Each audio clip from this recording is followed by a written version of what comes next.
কিছুদিন আগে আমি দেখলাম সংবাদ দেখলাম যে যশোরে, কোথায় যশোরে একেবারে শিলাবৃষ্টি হয়ে সেখানে সমস্ত ধান ঝুরে পানির মধ্যে পড়ে গেছে, শুধু খড় কুটে দাঁড়িয়ে আছে। আর আল্লাহ পাক আপনাকে কত নিয়ামত দিয়েছেন। প্রায় যারাই আমরা ফসল আবাদ করেছি সবার গোলা ভরা ধান, তাই কি না? কত নিয়ামত আল্লাহ পাক আপনাকে দিয়েছেন, কত উর্বর জমি, কত ফসল হয়। এ সমস্ত ফসল পেয়ে আমরা আল্লাহকে ভুলে গিয়েছি। আল্লাহর গজব আসার কারণ, নিয়ামত প্রাপ্ত এলাকাতে সম্প্রদায়ের মধ্যে গজব আসার কারণ। আল্লাহ পাকের পবিত্র কালামুল্লাহ 35 নম্বর সূরা 22তম পারা সূরা সাবা থেকে আয়াতে কারিমা তেলাওয়াত করেছি। আয়াতে কারিমাগুলোকে সামনে রেখে কিছু কথা আলোচনা করব। মা তাওফীকি ইল্লা বিল্লাহ, আলাইহি তাওয়াক্কালতু ওয়া ইলাইহি উনীব। সূরার নাম হচ্ছে সূরা সাবা। সূরার নাম কি? সাবা। এই সাবাটা কি? সাবা হচ্ছে একটা সম্প্রদায়ের নাম। কিসের নাম? একটা কমিউনিটি, একটা গোষ্ঠীর নাম হচ্ছে সাবা। এই সাবা অবস্থান হলো ইয়ামিনের রাজধানী সানা থেকে অল্প কিছু মাইল দূরে এই সাবা নামক সম্প্রদায়ের অবস্থান। এই সাবা সম্প্রদায়ের কথা আল্লাহ পাক পবিত্র কোরআনুল কারীমের মধ্যে আলোচনা করেছেন। তাফসীর ইবনে কাসিরের মধ্যে আসছে, আল্লামা ইবনে কাসির রহমতুল্লাহ আলাইহি বর্ণনা করতেছেন যে সাবা সম্প্রদায়, এই সম্প্রদায়কে আল্লাহ পাক অনেক নিয়ামত দান করেছিলেন। এই সাবা সম্প্রদায়ের জমি ছিল উর্বর। কি ছিল? উর্বর ছিল। আল্লাহ পাক তাদের কথা বলতেছেন, লাকাদ কানা লিসাবাইন ফি মাসকানিহিম আয়া। জোরে কোন আল্লাহু আকবার। আল্লাহ পাক বলতেছেন লাকাদ কানা, অবশ্যই, লিসাবাইন, সাবা সম্প্রদায়ের জন্য, ফি মাসকানিহিম আয়া, তাদের আবাসস্থলের মধ্যে তাদের জন্য নিদর্শন ছিল। কি ছিল? নিদর্শন ছিল। এই সাবা সম্প্রদায়কে আল্লাহ পাক অসংখ্য নিয়ামত দান করেছিলেন, কিন্তু এই সাবা সম্প্রদায় প্রাথমিক পর্যায়ে তারা অনেক সমস্যার মধ্যে ছিল। এই সাবা সম্প্রদায় উপত্যকার মধ্যে অবস্থিত। কার মধ্যে? উপত্যকা। দুই পাহাড়ের মাঝখানে এদের অবস্থান ছিল, বসবাস ছিল। এই সাবা সম্প্রদায় বিভিন্ন সমস্যায় পড়ত। পাহাড় থেকে পানি নেমে এসে, পাহাড়ি ঢল এসে তাদের জানমালের ক্ষতি সাধন করত, বন্যা হয়ে যেত। তারা দুই পাহাড়ের মাঝখানে একটি বাঁধ নির্মাণের জন্য তারা তদানীন্তন সেই সময় যে সম্রাট ছিল, তাফসীর এসেছে রানী বিলকিস। কে? রানী বিলকিস। রানী বিলকিসের জন্ম, তার বসবাস আবাসস্থল ইয়েমেনে ছিল। তো উনি রানী বিলকিস সেই সাবা সম্প্রদায়ের মানুষের আবেদনের মাধ্যমে, আবেদনের প্রেক্ষিতে, আবেদনের জন্য উনি বাঁধ নির্মাণ করে দেন। বাঁধ নির্মাণ করার পরে, সেই বাঁধ নির্মাণ হওয়ার পরে বাঁধের 3টা দরজা ছিল। কয়টা দরজা? 3টা। একটা সবচেয়ে উপরে, একটা মাঝখানে, একটা নিচে। পাহাড় থেকে যখন বন্যার পানি, বৃষ্টির পানি এসে আসতো তখন তারা বাঁধের কারণে তাদের লোকালয়ে, তাদের বসবাসের জায়গায় পানিগুলো ঢুকতে পারত না। আর সেখান থেকে সেই বাঁধের নিকট থেকে 12টি খাল, কয়টি খাল?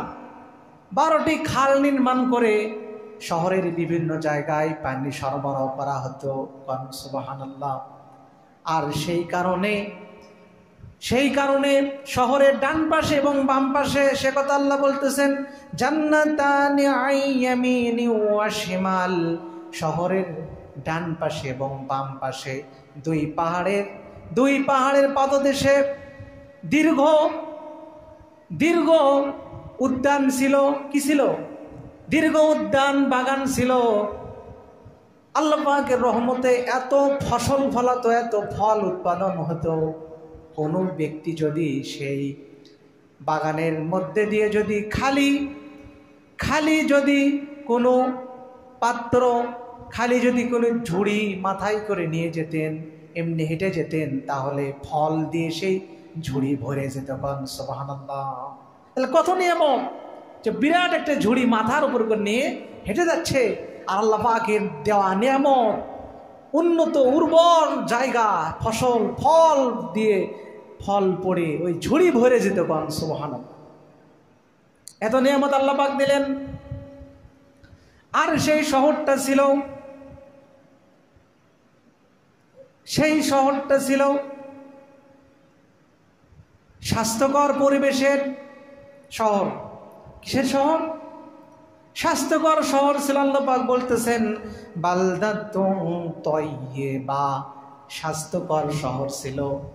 তাফসিরে এসেছে, ওই সাবা সম্প্রদায়ে যদি কোনো ব্যক্তি উকুন নিয়ে আগমন করত, কি নিয়ে? মাথায় যদি উকুন থাকতো, ওই এলাকাতে প্রবেশ করা মাত্র উকুন মরে সাফ হয়ে যেত। সেই সাবা সম্প্রদায় কোনো মশামাছি ছিল না। এত ওই স্বাস্থ্যকর একটি শহর, স্বাস্থ্যকর পরিবেশ আল্লাহ পাক দান করেছিলেন। কিন্তু আল্লাহ পাক এসব নিয়ামত দান করার পরে, নিয়ামত পাওয়ার পরে আল্লাহ পাক তাদেরকে বললেন, কুলু মির রিজকি রাব্বিকুম ওয়াশকুরু লাহু, তোমরা আল্লাহ পাকের দেওয়া রিজিক তোমরা ভক্ষণ করো, আর আল্লাহ পাকের নিকট কৃতজ্ঞ হও। কি হও? কৃতজ্ঞ হও, কুফরি করো না। সেই জন্য আল্লাহ পাক তাদের নিকট অসংখ্য নবী পাঠালেন। কি পাঠালেন? অসংখ্য নবী আল্লাহ পাক তাদের নিকট পাঠালেন। সে সমস্ত নবীরা এসে তাদেরকে আল্লাহর দাওয়াত দিলেন, আল্লাহ পাকের তাওহীদের দাওয়াত দিলেন। আল্লাহ পাকের তাওহীদের দাওয়াত তাদেরকে দিলেন, আল্লাহর কৃতজ্ঞ বান্দা হওয়ার জন্য তাদেরকে দাওয়াত দিলেন। কিন্তু এত নিয়ামত পাওয়ার পরে তারা আল্লাহকে ভুলে গেল। নাউজুবিল্লাহ, আল্লাহকে ভুলে গেল। আমরাও নিয়ামত পাওয়ার পর আল্লাহকে ভুলে যাই কি যায় না? কত নিয়ামত আল্লাহ আপনার গ্রামে দিয়েছেন, আমার গ্রামে দিয়েছেন। কিছুদিন আগে আমি সংবাদ দেখলাম যে যশোরে, কোথায়? যশোরে একেবারে শিলাবৃষ্টি হয়ে সেখানে সমস্ত ধান ঝুরে পানির মধ্যে পড়ে গেছে, শুধু খড় কুটে দাঁড়িয়ে আছে। আর আল্লাহ পাক আপনাকে কত নিয়ামত দিয়েছেন। প্রায় যারাই আমরা ফসল আবাদ করেছি সবার গোলা ভরা ধান, তাই কি না? কত নিয়ামত আল্লাহ পাক আপনাকে দিয়েছেন, কত উর্বর জমি, কত ফসল হয়। এ সমস্ত ফসল পেয়ে আমরা আল্লাহকে ভুলে গিয়েছি, তাই কি না? আল্লাহকে ভুলে গিয়েছি, আল্লাহর হুকুম পালন করে না, অবাধ্য আচরণ করি। অনেকে আছি এখানে ফজরের নামাজ আমরা পড়ি নাই, আছি না? অনেকে আছি। আরও তো অনেক হুকুম আল্লাহ মান্য করি। অনেকে চাকরি পেয়ে, বড় বড় চাকরি পেয়ে আল্লাহকে ভুলে যাই কি যায়? মাঝে মাঝে চিন্তা করে, আল্লাহ আলহামদুলিল্লাহ, কত নিয়ামত আপনি দিয়েছেন। আল্লাহ, কত লক্ষ লক্ষ বেকার পড়ে আছে, আপনি একটা রিজিকের ব্যবস্থা করেছেন, আলহামদুলিল্লাহ। আবার আল্লাহ আপনি বিবি দিয়েছেন, তাও আবার বংশীয় বিবি দিয়েছেন, আলহামদুলিল্লাহ। সন্তান দিয়েছেন, কত নিয়ামত আপনি দান করেছেন। আল্লাহ পাকের শুকরিয়া আদায় করে শেষ করা যাবে না। মাঝে মাঝে চিন্তা করি, আল্লাহ আপনি আমাকে যত নিয়ামত দিয়েছেন, কত নিয়ামত দিয়েছেন, কোটি কোটি টাকার আপনি আমাকে অঙ্গ প্রত্যঙ্গ দান করেছেন। এ সমস্ত বিষয় চিন্তা করে আর বলি, আল্লাহ আপনার শুকরিয়া আদায় করে শেষ করতে পারবো না। আলহামদুলিল্লাহ, আল্লাহ পাক তো এটাই চান, আল্লাহ পাক এটাই চান যে বান্দা আমার শুকরগুজার হবে, আমার প্রতি কৃতজ্ঞ হবে। খেয়াল করুন, সেই সাবা সম্প্রদায়ের মানুষেরা এত নিয়ামত পেয়ে তারা আল্লাহকে ভুলে গেল, আল্লাহকে ভুলে গেল, তারা গাফেল হয়ে গেল। আল্লাহ পাক তাদেরকে হেদায়েতের জন্য নবী পাঠাচ্ছেন, কিন্তু তারা নবীদেরকে তারা অস্বীকার করে বসলো, আল্লাহ পাককে তারা অস্বীকার করে বসলো। নাউযুবিল্লাহ। যখন আল্লাহ পাককে তারা অস্বীকার করে বসলো, আল্লাহ পাক তাদের এখন শাস্তি দান করবেন। কি করবেন? আল্লাহ পাক তাদের এখন শাস্তি দান করবেন।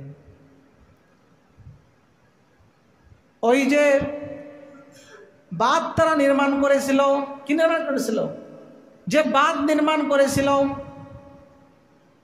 সেই বাঁধ তারা নির্মাণ করেছিল, তারা জানতো কিভাবে বাঁধটা ধ্বংস হবে। তাদের আগের কিতাবে ছিল কিভাবে বাঁধটা ধ্বংস হবে। আল্লাহ পাক সেই বাঁধটা ধ্বংস করার জন্য অন্ধ ইঁদুর পাঠালেন। কি ইঁদুর? কথা বলেন। অন্ধ ইঁদুর, কানা ইঁদুর আল্লাহ পাক পাঠালেন। চোখে দেখে না ইঁদুর। সেই ইঁদুর বাঁধের নিচে খনন করা শুরু করতে লাগলো। ওরা আবার বুদ্ধি করে ইঁদুরকে তাড়ানোর জন্য তারা বিড়াল সেট করলো। কি সেট করলো? বিড়াল সেট করলো। কিন্তু আল্লাহ পাকের যেহেতু গজব, বিড়াল ইঁদুরের নিকটে পরাজিত হয়ে গেল। ইঁদুরের নিকট থেকে সেই বিড়ালগুলো পলায়ন করলো, পালিয়ে চলে গেল। চলে যাওয়ার পরে সেখানে আল্লাহ পাক যেহেতু অন্ধ ইঁদুর, কানা ইঁদুর সেখানে সেট করেছেন, ইঁদুর সেখানে গর্ত করা শুরু করে দিল। এক পর্যায়ে যখন ইঁদুর গর্ত করা শুরু করে দিল, বাঁধের নিচ দিয়ে পানি আসা শুরু হয়ে গেল। আল্লাহ পাক সে কথা বলতেছেন, فأعرضوا فأرسلنا عليهم سيل العرم। আল্লাহ পাক বললেন, আমি তাদের নিকট বাঁধ ভাঙ্গা বন্যা পাঠালাম। কি পাঠালাম? আরম শব্দের অর্থ হচ্ছে বাঁধ, সাইলুন মানে হচ্ছে বন্যা। আল্লাহ পাক বলতেছেন, আমি তাদেরকে ধ্বংস করার জন্য বাঁধ ভাঙ্গা বন্যা আমি আল্লাহ পাক তাদের নিকট আমি দিলাম। বাঁধ ভাঙ্গা বন্যা যখন বাঁধ ভেঙে গেল, ভেঙে যাওয়ার পরে সেই সাবা সম্প্রদায় চূর্ণ বিচূর্ণ হয়ে গেল, বিভিন্নভাবে খণ্ডিত হয়ে গেল। আর কিছু মানুষ যারা বুঝতে পেরেছিল যে এখানে গজব আসবে, কি আসবে? গজব আসবে, তারা সেই সাবা সম্প্রদায় থেকে তারা সামদেশে রওনা দেয়। সে সমস্ত কিছু লোক তারা বেঁচে গিয়েছিল। আল্লাহ পাক সে কথা বলতেছেন যে আমি তাদেরকে বাঁধ ভাঙ্গা বন্যা আমি আল্লাহ পাক দান করে দিলাম। বাঁধ ভাঙ্গা বন্যা হওয়ার পরে সমস্ত উন্নত জমি, উন্নত ফসলগুলা, বাগানগুলো ধ্বংস হয়ে গেল। নাউযুবিল্লাহ। বাগান ধ্বংস হওয়ার পরে কি হলো? আল্লাহ পাক বলতেছেন, ওয়া বাদদালনাহুম বিজান্নাতাইহিম। আমি আল্লাহ তাদের সেই দুইটা যে উদ্যান, অর্থাৎ দুই পাহাড়ের পাদদেশে উদ্যান, মানে অনেক বিস্তৃত, অনেক দূরে চলে গেছে বাগান, দুই পাহাড়ের পাদদেশে বাগান। আল্লাহ পাক বলতেছেন দুইটা বাগান, সেই দুইটা বাগানকে আমি আল্লাহ পাক যাওয়াতাই উকুলিন খামত। আল্লাহ পাক বলতেছেন যে আমি সেখানে বিস্বাদ ফলের গাছ আমি আল্লাহ পাক সৃষ্টি করলাম। নাউযুবিল্লাহ। আর কি? ওয়াসলিউ, আসলেন শব্দের অর্থ হচ্ছে ঝাউ গাছ। ওয়াশাইইম মিন সিদরিন কলিল। আর আমি আল্লাহ পাক সমস্ত নিয়ামত ফলমূলের বাগান ধ্বংস করে বিস্বাদ ফল, ঝাউ গাছ, আর অল্প কিছু বড়য়ের গাছ, বড়য়ের বৃক্ষ আমি আল্লাহ পাক সেখানে টিকে রাখলাম। যালিকা জাযাইনাহুম বিমা কাফারু। খেয়াল করুন, আল্লাহ পাক বলছেন যালিকা জাযাইনাহুম বিমা কাফারু, তাদের কুফরের কারণে আল্লাহ পাক তাদেরকে সেই পরিণাম দান করলাম। ওয়াহাল নুজাজি ইল্লাল কাফুর। আল্লাহ পাক বলতেছেন কেবলমাত্র যারা আমাকে অস্বীকার করে, আমার হুকুমকে, আমার আয়াতকে যারা অস্বীকার করে, আমি আল্লাহ পাক তাদেরকে আমি সেই আযাব, সেই গজব আমি আল্লাহ পাক দান করি। নাউযুবিল্লাহি মিন যালিক। এদেরকে আল্লাহ পাক আরো নিয়ামত দান করেছিলেন, এতই তারা অকৃতজ্ঞ জাতি ছিল। আল্লাহ পাক বলতেছেন ওয়াজআলনা বাইনাহুম ওয়া বাইনাল কুরাল্লাতী বারাকনা ফিহা কুরান যাহিরা। আল্লাহু আকবার। আল্লাহ পাক বলতেছেন এই সাবা সম্প্রদায় এবং আমি যাদেরকে নিয়ামত দান করেছিলাম সেই সমস্ত লোকদের মাঝখানে আমি আরো কিছু সম্প্রদায়, আমি শহর, আমি জনপদ, আমি আল্লাহ পাক আমি সৃষ্টি করেছিলাম, যাতে এই সাবা সম্প্রদায়ের মানুষেরা দূরে ভ্রমণ করতে যাওয়ার জন্য যাতে নিকটবর্তী এই মাঝখানের বসতিতে তারা যেন আশ্রয় নিতে পারে। কোন সুবহানাল্লাহ। সে কথা আল্লাহ পাক বলতেছেন। কিন্তু তারা কি করলো? আল্লাহ পাক তাদেরকে বললেন এই সমস্ত জায়গায় তোমরা ভ্রমণ করো, কিন্তু আল্লাহ পাকের নিয়ামতকে তো অস্বীকার করল। বলল ফাকালু রাব্বানা বাঈদ বাইনা আসফারিনা। তারা বলল আল্লাহ আপনি আমাদের ভ্রমণের জায়গাগুলো দূরে দূরে দিন, দূরবর্তী স্থানে আমাদের ভ্রমণের জায়গা করে দিন।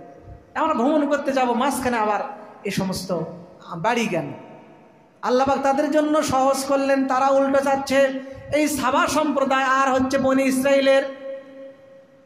বনি ইসরাইলের আল্লাহ পাক মান্না সালোয়া দান করেছিলেন। এই মান্না সালোয়া পেয়ে তারা আল্লাহর কাছে বলেছিল আল্লাহ আমাদেরকে সবজি দাও। কি বলেছিল? সবজির কথা বলেছিল। সে কথা আল্লাহ সূরা বাকারার মধ্যে বলেছে। এই মান্না সালোয়া রেডিমেড খাদ্য ভরা পাত্র পাওয়ার পরে তারা বলেছিল আমাদেরকে সবজি দাও, আমরা সবজি উৎপাদন করব। এটা বোকামি কিনা? আল্লাহর রেডিমেড নিয়ামত পাওয়ার পরেও তারা শুকরিয়া আদা না করে বলেছিল আমাদেরকে সবজি চাষের এলেম দাও, সবজি চাষের ব্যবস্থা করে দাও। অনুরূপভাবে সাবা সম্প্রদায় তারা বলেছিল আমাদের ভ্রমণের জায়গা দূরে করে দাও, মাঝখানে এসব জনপদ কেন আমরা ভ্রমণ করব? এসব জনপদ কেন মাঝখানে? আল্লাহ পাক বলতেছেন ওয়াযালামু আনফুসাহুম, তারা নিজেদের উপর জুলুম করেছিল। ফাজআলনাহুম আহাদিসা, আমি আল্লাহ পাক তাদেরকে উপাখ্যানে পরিণত করলাম। ওয়ামাসসাকনাহুম কুল্লা মুমাসসাক, আর আমি আল্লাহ সেই সাবা সম্প্রদায়কে আমি আল্লাহ খণ্ড বিখণ্ড করে দিলাম। কি করে দিলাম? খণ্ড বিখণ্ড হয়ে গেল। ইন্না ফি যালিকা লাআয়াতিন লিকুল্লি সাব্বারিন শাকুর। আল্লাহ পাক বলছেন নিশ্চয় এই সমস্ত বিষয়ের মধ্যে যারা ধৈর্যশীল এবং শুকরগুজারি বান্দা, তাদের মধ্যে এই সমস্ত বিষয়ের মধ্যে, এই ঘটনার মধ্যে তাদের জন্য দৃষ্টান্ত আছে। কি আছে? দৃষ্টান্ত আছে। খেয়াল করুন। তাহলে সাবা সম্প্রদায় ধ্বংস হয়ে গেল নিয়ামতকে অস্বীকার করার জন্য, তাই কিনা? অযলামু আনফুসাহুম, তাদের ব্যক্তিত্বের ওপর, নফসের উপর তারা জুলুম করেছিল। এখন আল্লাহ পাক আপনাকে ইলম দান করেছেন। কি দান করেছেন? ইলম বিরাট নিয়ামত কিনা? আল্লাহ পাক আপনাকে ইলম দিলেন, বিবি দিলেন, বাচ্চা দিলেন, চাকুরি দিলেন, সম্মানজনক চেয়ার দিলেন, তারপরেও আপনি আল্লাহকে ভুলে গেলেন।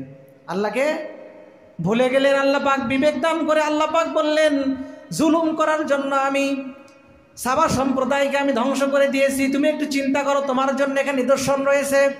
যেহেতু ব্যক্তিত্বের উপর জুলুম করার জন্য সাবা সম্প্রদায় ধ্বংস হয়ে গেল, তাহলে আল্লাহ পাক জালেমদের পছন্দ করেন না, তাই কি না? যেহেতু আল্লাহ পাক জালেমদের পছন্দ করেন না, সেহেতু তোমার সমাজে, তোমার রাষ্ট্রে জালেমেরা যেন জাহেলারা যেন নেতৃত্ব দিতে না পারে, ক্ষমতায় যেন না যায়, সেই ব্যবস্থার করার জন্য আমাদের কিছু নৈতিক দায়িত্ব আছে না নাই?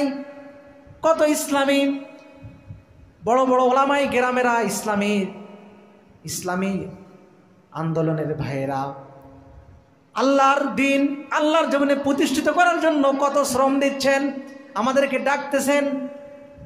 তাদের ডাকে আমাদের সাড়া দেওয়া দরকার আছে না নাই? অবশ্যই আমাদের তাদের ডাকে সাড়া দিতে হবে, কারণ তারা যদি রাষ্ট্র ক্ষমতায় যায় তাহলে দেশ চলবে আল্লাহর কোরআন দ্বারা। কি দ্বারা? আল্লাহর কোরআন দ্বারা রাষ্ট্র পরিচালিত হবে। আর তারা হচ্ছে আমানতদার। তারা কি? আমানতদার। বাংলাদেশে একটি ইসলামী দল স্লোগান দিচ্ছে যে সৎ লোকের শাসন চাই, আল্লাহর আইন চাই। স্লোগান দিচ্ছে কিনা? দেয় কি দেয় না? এ স্লোগান শুধু তারা দিয়ে যাবে, আমরা শুধু বাঁকা হয়ে যাব, তাই নাকি? সৎ লোকের শাসন চাই, আল্লাহর আইন চাই, এই কথার উপর ভিত্তি করে তারা দাওয়াত দিচ্ছে। আমাদেরকে সে দাওয়াত গ্রহণ করতে হবে। রাজি আছেন কিনা? রাজি আছেন কিনা?